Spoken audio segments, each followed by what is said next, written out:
Hello, everybody. I want to talk to you about popularity. Wanting to be popular is common amongst teenage kids. There's a certain crowd that everyone wants to be a part of.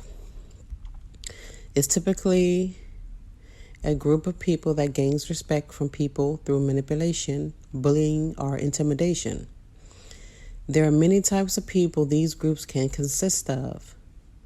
On one hand, you have your privileged boys and girl groups that look down on everyone because they have been raised in an environment where they were taught that money and social status is everything.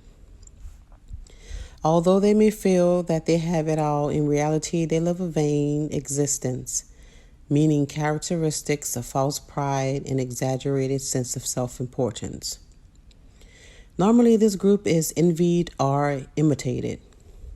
There's also another particular group of people that enforce popularity. These are kids who have been neglected and may even subjected to violence growing up in or outside the home.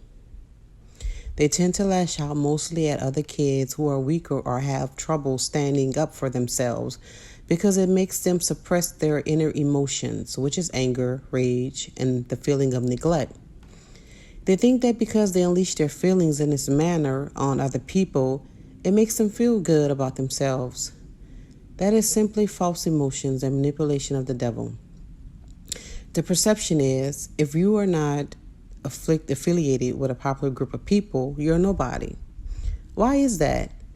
We as people first, then parents, have to find a way to break this cycle.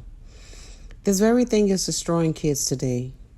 Kids need to know that being associated or being a part of a popular group of people should not define who they are as an individual. For these kids who are struggling with this very subject, you should love and be yourself. Set yourself apart from the unrighteous and unrealistic group and be your own one-man army. The main focus should be on learning and not trying to fit in. I say to the kids who are self-absorbed absorbing themselves, you should take a look in the mirror and find out who you really are, because you weren't created to be that way.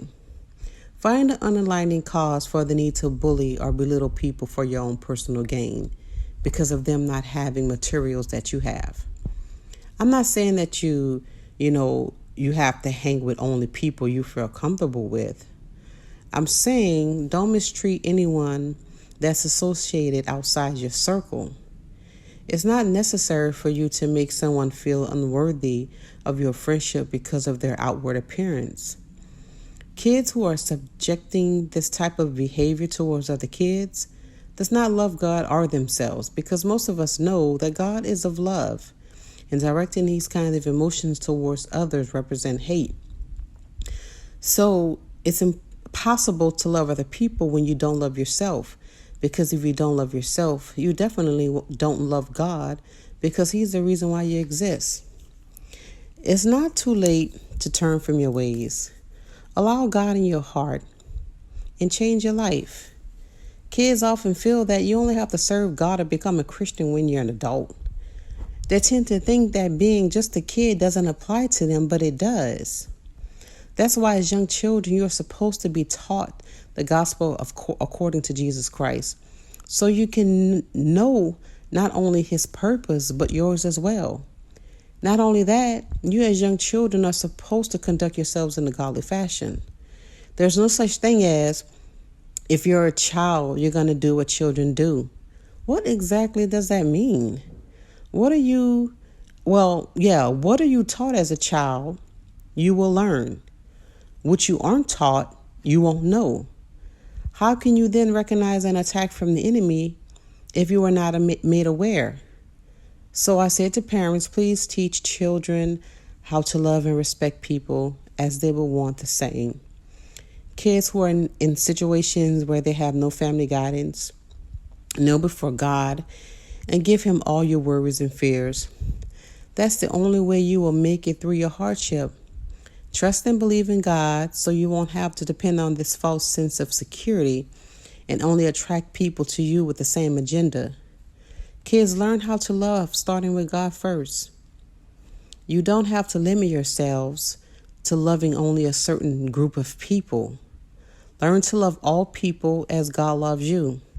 Open yourself up to meet people you normally wouldn't hang out with, because that might be just the person you need in your life to lead you to Jesus.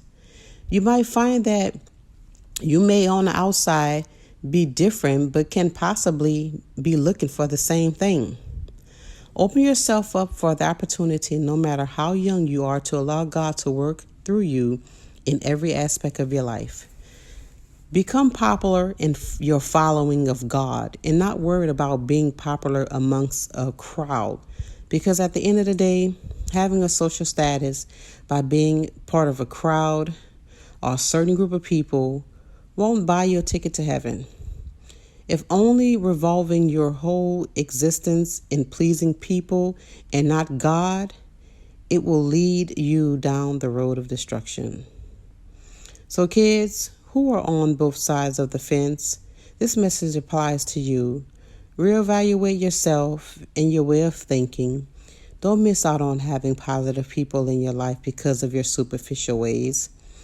Do not allow yourself to grow up thinking that you are better than the next person because of the materials you possess or who you associate yourself with. Also, to kids who struggle to want to feel wanted or fit in with the crowd, know that there is no greater acceptance than to be accepted by God.